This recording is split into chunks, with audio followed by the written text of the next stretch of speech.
कुछ एक कारण जिस वजह से 2024 में इनकम टैक्स का रिफंड नहीं आ रहा है। सबसे पहले बात करते हैं, जब ये फाइल मई में पास हुई है या जिन पर्सन ने मई और जून में फाइल लगाई है, तो बहुत से पर्सन ऐसे हैं जिनकी फाइल ITR 1 में लगी हुई है, लेकिन उस पर्सन ने शेयर मार्केट की हुई है, क्रिप्टो करेंसी में पैसा लगाया हुआ है, कोई ऑनलाइन गेम खेली है।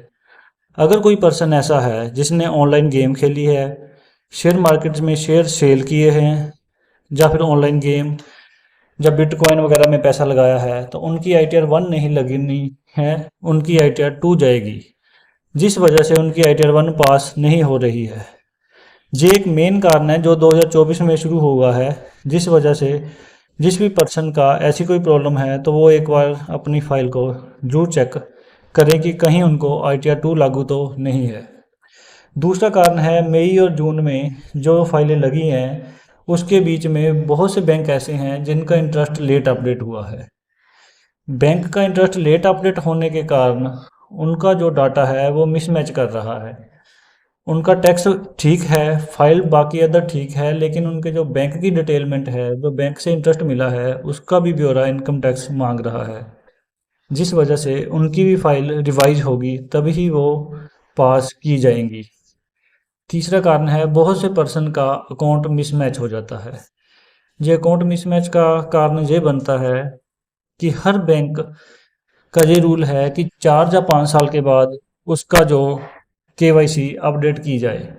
जी, KYC अपडेट करने के, अगर बैंक KYC अपडेट करता है तो इनकम टैक्स में भी 4-5 साल बाद ये KYC का इशू आ जाता है। बहुत से पर्सन ऐसे हैं जिनका बैंक अकाउंट चेंज हुआ है, उन्होंने अपनी ब्रांच चेंज की है, लेकिन इनकम टैक्स की साइट में अभी भी उनका जो अकाउंट नंबर है वो पुरानी ब्रांच का चल रहा है, जिस वजह से उनका अकाउंट पास नहीं हो रहा है। ये तीसरा कारण है जिस वजह से इनकम टैक्स का पैसा नहीं आ रहा है और उस पर्सन का अकाउंट फेल्ड हो रहा है और पैसा रुक रहा है। इसके अलावा भी जिस पर्सन की इनकम बहुत ज़्यादा है, जो चौथा कारण अभी शुरू हुआ था, जिस पर्सन की इनकम बहुत ज़्यादा है, इनकम टैक्स वाले उनसे वर्बली पूछ रहे हैं इनकम टैक्स की साइट के बीच में से कि जो आपने ITR भरा हुआ है वो ITR क्या सही है या गलत। इस चीज़ का ब्यौरा भी बीच में ही एप्लीकेशन के जरिए दिया जाता है। वो बीच में एक ऑप्शन डालते हैं कि जो आपने ITR भरी हुई है, क्या आप उस ITR के साथ में सहमत हो या नहीं। ये सारा डाटा उनको बताना पड़ता है, उसके बाद ही वो फाइल पास होती है। इनकम टैक्स का रिफंड लेने के लिए सबसे ज़्यादा और इजीली साधन यही है कि आप अपनी ITR को जितना सिंपल रखोगे उतना बेटर है। आप एक्स्ट्रा कोई भी काम मत करो जिससे आपकी इनकम बहुत ज़्यादा इंक्रीज हो जाए या बढ़ जाए। आप अपनी इनकम को सिंपल रखोगे तो पैसा बहुत जल्दी आएगा, पैसे में कोई प्रॉब्लम नहीं आएगी।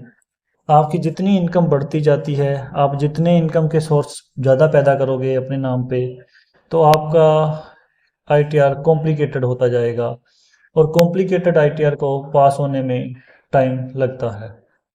आप अपनी इनकम को सिर्फ सैलरी की इनकम तक रखो और बैंक का इंटरेस्ट भी अपने नाम पर कम आने दो।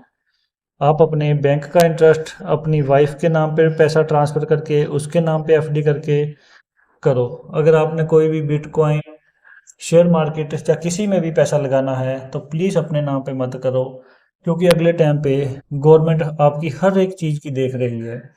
आपने कोई व्हीकल परचेस किया है वो भी नेट पे आता है, आपने कोई FD की है वो भी नेट पे आती है, कोई ऑनलाइन गेम खेली है, बेशक वो 5 रुपए की ही क्यों ना हो, वो भी नेट पर आ रही है। जब ये सारी चीज़ें नेट पर आ रही है तो इनकम टैक्स में के पास आपका बहुत सा डाटा है, आपके हर एक रुपए की स्लिप ITR के पास में है। इसलिए अपने अकाउंट को ज़्यादा कॉम्प्लिकेटेड ना रखते हुए बिल्कुल सिंपल तरीके से करो। ये 3-4 मेन कारण थे जिस वजह से इनकम टैक्स का पैसा बहुत कम आ रहा है, और ये अभी जो फाइलें हैं चेक